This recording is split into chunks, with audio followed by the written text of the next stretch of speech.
Hi friends, இப்போ நம்ம பாக்கியலட்சுமி பார்க்க போகிறோம். பாக்கியலட்சுமியில் வந்துட்டு நம்ம பாக்கியா படித்து படுத்துற பாண்டிக்கு எவ்வளோ சொல்லி கொடுத்தாலும் மண்டையில் ஏறலைங்க. யாரை சொல்கிறேன்னு பார்க்குறீங்களா? நம்ம கோபி சார் தாங்க.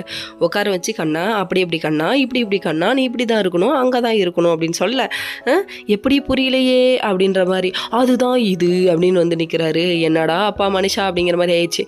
அதுக்கப்புறம் 1 வீக் டைம் தரேன், நீங்கள் கிளம்பிடணும்னு சொல்லிட்டு வார்னிங் சொல்லிட்டாங்க. அவன் எங்கேயும் போக மாட்டான்னு உறுதியாக இருக்காங்க. பாட்டி ஒரு பக்கம் என்ன தான் நடக்குது இங்கே ஒன்றும் புரியல அப்படிங்கிற மாதிரி இருக்குது. நம்ம ராதிகா ஒரு பக்கம் அதையே நினச்சி உட்காந்து ஃபீலிங்ஸில் உட்காந்துருக்காங்க. இவங்க என் முன்னாடி நடிக்கிற மாதிரி இருக்குது, என்ன தான் நடக்குதுன்னு தெரியலையேன்னு சொல்ல உசுப்பேத்தி விட்றான்டா வேணாண்டா கம்முனா கேட்குறாங்களா?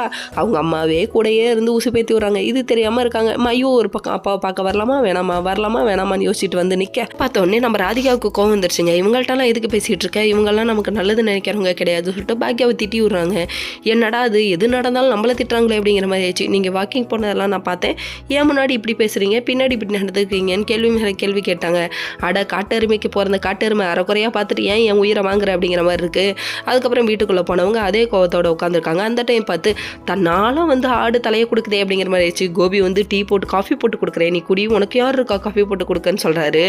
திடீர்னு எங்கடா இருந்து உனக்கு பாசம் வந்துருச்சு, இத்தனை வருஷத்தில் ஒரு தடவை கூட காஃபி போட்டு கொடுத்தது இல்லையே அப்படிங்கிற மாதிரி ஆயிடுச்சு. வேலை செய்கிற பொண்களுக்கு தயவுசெய்து ஒரு கப் காஃபி கொடுத்து பாருங்கள், அதுக்கப்புறம் பாருங்கள் வீட்டில் வேறு லெவல் ஹாப்பினஸ் இருக்கும். இது புரியல உங்களுக்கு அப்படிங்கிற மாதிரி இருக்குது. அதுக்கப்புறம் இந்த டிப்ஸை ஃபாலோ பண்ண இதை பார்த்தோன்னே சறுக்கி விட்டுருச்சு. அதுக்கப்புறம் கோபி அசிங்கப்பட்டா கோபாலு.